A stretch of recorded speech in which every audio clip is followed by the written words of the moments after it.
सङ्घटननाशना गणेशस्तोत्रं गणेशाय नमः। नारद उवाच प्रणम्य शिरसा देवं गौरीपुत्रं विनायकं भक्तावासं स्मरे नित्यम् आयुकामार्थसिद्धये।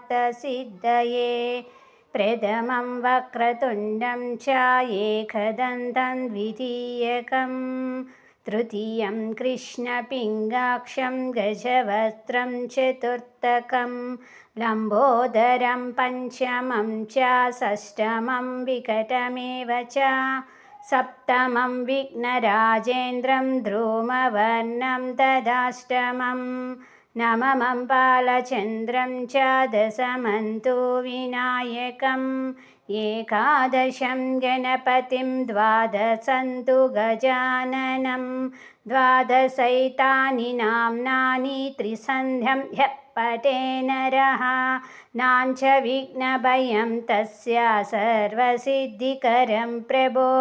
विद्यार्थी लभते विद्यां धनार्थी लभते धनं पुत्रार्थी लभते पुत्रान् मोक्षार्थी लभते गतिं जपेत् गणपतिस्तोत्रं षण्मासैफलं लभेत् संवत्सरेण सिद्धं च लभते नात्र संशयः।